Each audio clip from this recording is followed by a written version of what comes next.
Hello दोस्तों, आपका अपना चैनल स्टडी विथ राजगीर पर आपका स्वागत है। आज हम फिजिकल ज्योग्राफी का एक महत्वपूर्ण सेक्शन जलमंडल के बारे में जानने वाले हैं। यह विश्व भूगोल का एक बहुत ही महत्वपूर्ण भाग है। यहाँ से प्रत्येक एग्जाम में क्वेश्चन आने की संभावना रहती है। तो आप ऊपर देख सकते हैं कि हमने विश्व का रफली एक मानचित्र बना ली है, जस्ट समझने के लिए, ताकि आसानी से समझ में आ जाए। जैसा कि आप जानते हैं, ये हमारा विश्व है। ये कुछ इस तरह से होता है, गोल। लेकिन इसी को जब हम चपटा करेंगे तो कुछ इस तरह से दिखाई देगा। तो देखते हैं कि ये हमारा एशिया होगा, ये यूरोप हो गया, उत्तरी अमेरिका, ये दक्षिणी अमेरिका, ये अफ्रीका है, ये ऑस्ट्रेलिया है ना। और ये पूरा क्या है, ये एक पृथ्वी है। पृथ्वी का पूरा विश्व का भूगोल है, पूरा विश्व का मानचित्र है। हम आप जानते हैं कि पूरा विश्व के मानचित्र पर सबसे अधिक जल की मात्रा है। ये पूरा पृथ्वी पर जल की मात्रा जो है लगभग 71% है, और स्थल जो है वह 29% है। 29% ये जल है और ये स्थल है।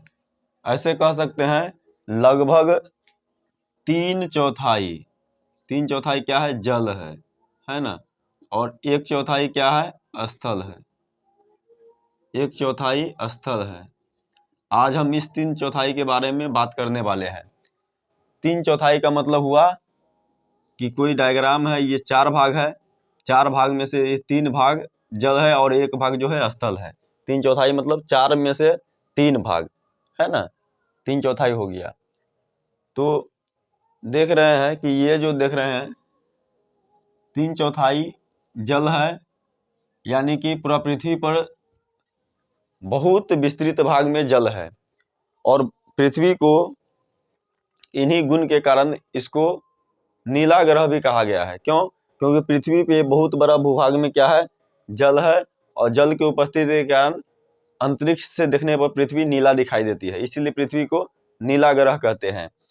आप देख सकते हैं कि अगर पूरा पृथ्वी को हम ऐसे देखेंगे, पूरा गोल करके बीच से भाग कर देंगे, तो ये हमारा 0 डिग्री हो गया। इसी को बोलते हैं विषुवत रेखा। विषुवत रेखा है ना, विषुवत रेखा बोलते हैं। तो आप देखते हैं ये हो गया उत्तरी गोलार्ध, ये हो गया दक्षिणी गोलार्ध। इसको नॉर्थ हेमिस्फीयर बोलेंगे, है ना। और इसको साउथ हेमिस्फीयर बोलेंगे। इसको उत्तरी गोलार्ध, इसको दक्षिणी गोलार्ध।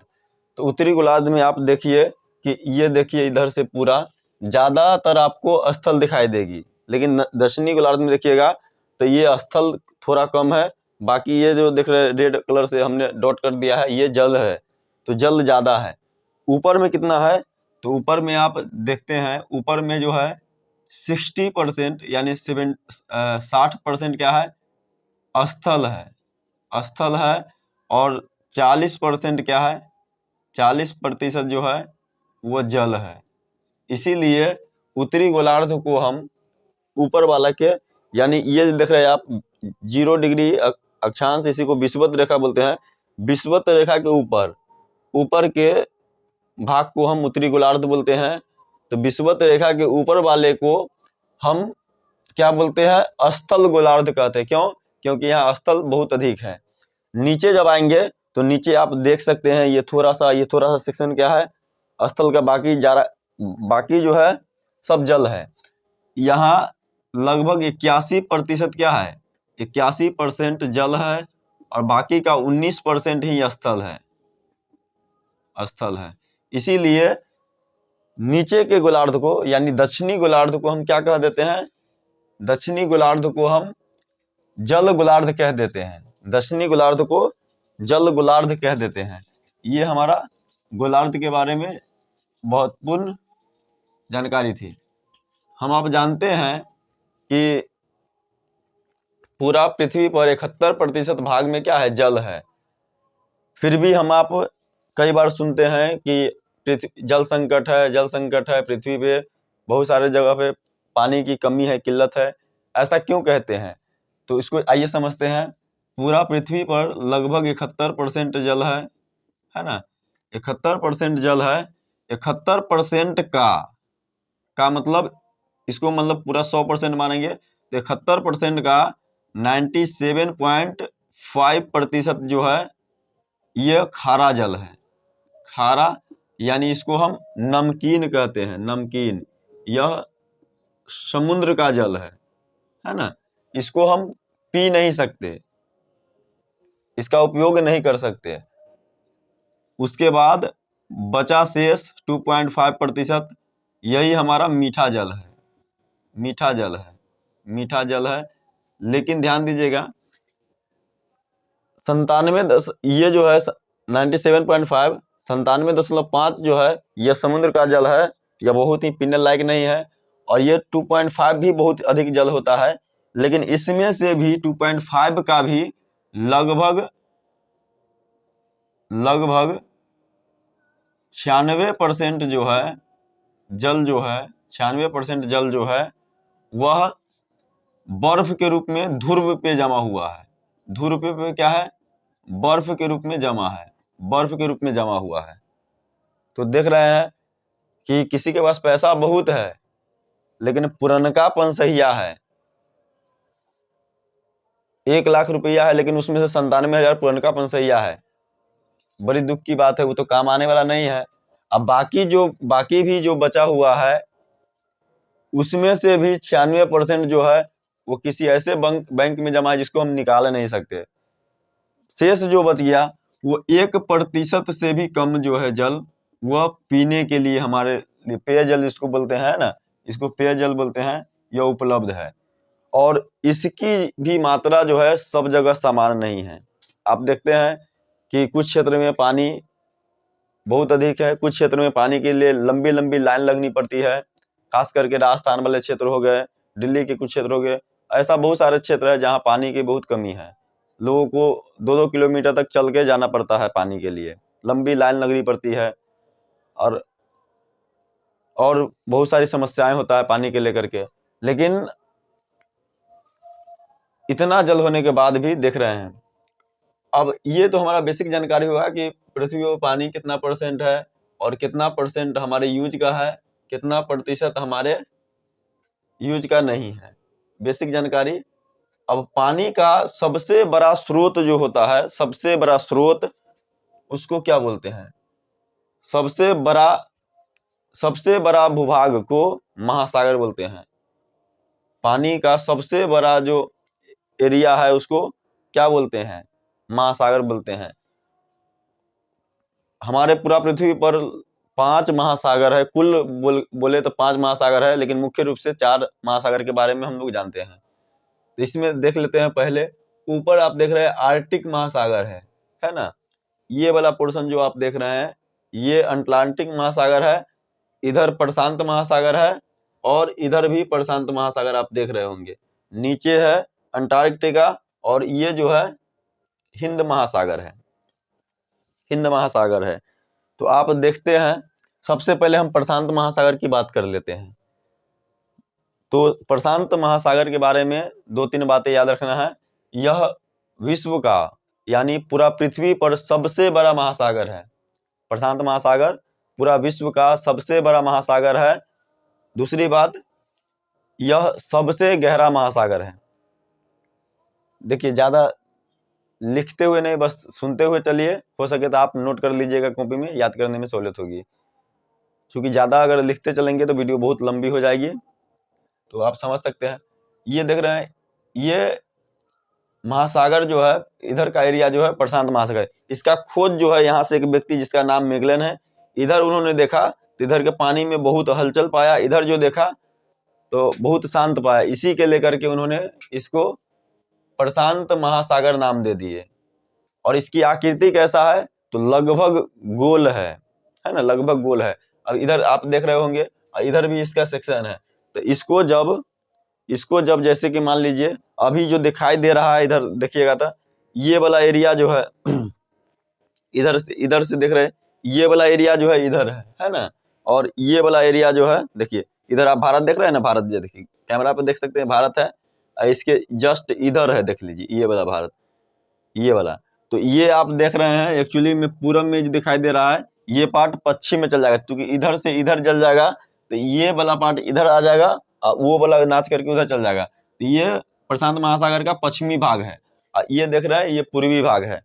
जैसे अभी अभी आपको इस तरह से दिखाई दे रहा है, इस तरह का ये वाला पार्ट जो है, ये वाला पार्ट जो है दिखाई दे रहा है यहाँ, और जैसे हम इसको ऐसे घुमाएंगे तो देखिए ये पूरा भाग जो दिख रहा है ये इस तरह से, ये पूरा क्या है, ये पूरा भाग जो है प्रशांत महासागर है, बहुत बड़ा भाग है। और विश्व का सबसे गहरा बिंदु भी इसी महासागर में है। सबसे पहले बात कर लेते हैं कि प्रशांत महासागर किन किन महादेश से सटती है, लगती है, उसकी सीमा लगती है।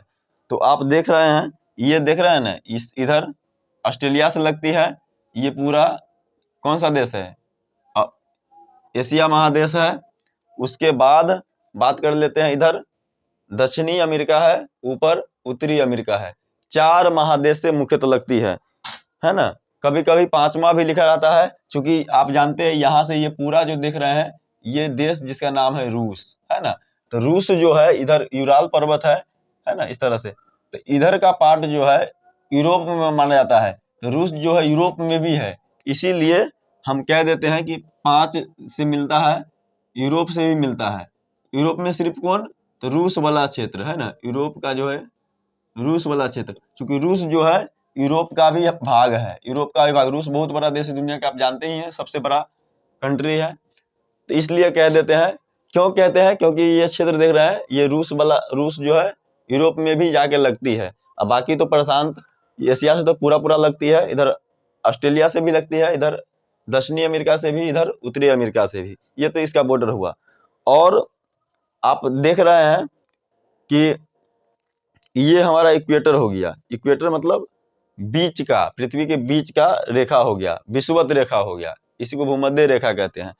इसके ऊपर एक बिंदु है, यहाँ देख रहे होंगे, यही है मेरियाना गर्त।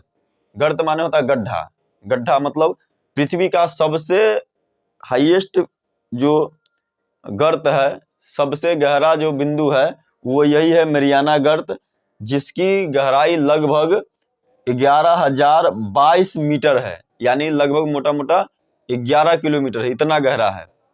आप सोच सकते हैं कि पूरा विश्व का सबसे बड़ा जो पर्वत शिखर है माउंट एवरेस्ट, उसको भी डाल दिया जाए तो 2 किलोमीटर जो है शेष गड्ढा रह जाएगा, इतना बड़ा गर्त है ये। दूसरा जो पृथ्वी का सबसे बड़ा गर्त जो है वो टोंगा गर्त है, इसकी गहराई जो है लगभग 10 किलोमीटर है ना, लगभग 10 किलोमीटर है। तो यह अगर आपसे ऐसे भी पूछा जा सकता है कि यह कर्क, यह जो है विषुवत रेखा से ऊपर जाने पर प्रशांत महासागर की गहराई कमेगा या घटेगा। विषुवत रेखा से ऊपर प्रशांत महासागर की अधिक गहराई होगी या कम, तो विषुवत रेखा के ऊपर ही मेरियाना गर्त पड़ता है, तो क्या है सबसे अधिक गहराई यह है। या ऐसे भी पूछेगा उत्तरी गोलार्ध का सबसे गहरा पॉइंट कौन है, फिर भी क्या हो जाएगा, मेरियाना गर्त हो जाएगा। दूसरा बात, प्रशांत महासागर का सबसे गहरा बिंदु कौन है, तो ये मेरियाना गर्त ही होगा। देखो एक एक लाइन को आप सोचते चलिए, इस पर विचार करते चलिए, चीज समझ में आ जाएगी, क्योंकि बहुत गहराई लेवल में चलना है।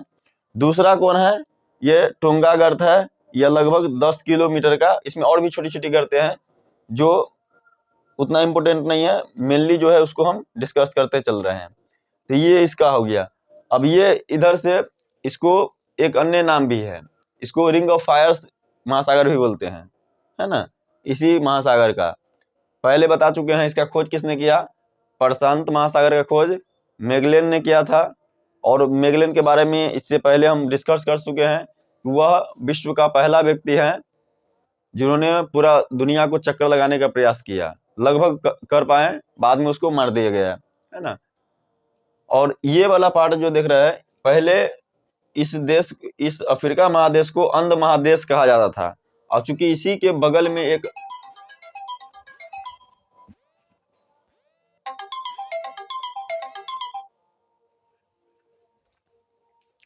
सॉरी, इसी के बगल में यह महासागर है अंटार्कटिक महासागर, इसीलिए इसको अंध महासागर कहा जाता है। चलिए, बाकी का महासागर जो है अंटार्कटिक हो गया, ऊपर का हो गया ये हिंद महासागर हो गया, और ये महासागर हो गया, इसको हम अगली वीडियो में डिस्कस करने वाले हैं, क्योंकि वीडियो बहुत लंबी हो जाएगी। धन्यवाद। अगर वीडियो पसंद आए तो लोगों को शेयर करिए, और हमारे चैनल स्टडी विथ राजगीर को सब्सक्राइब करें। धन्यवाद।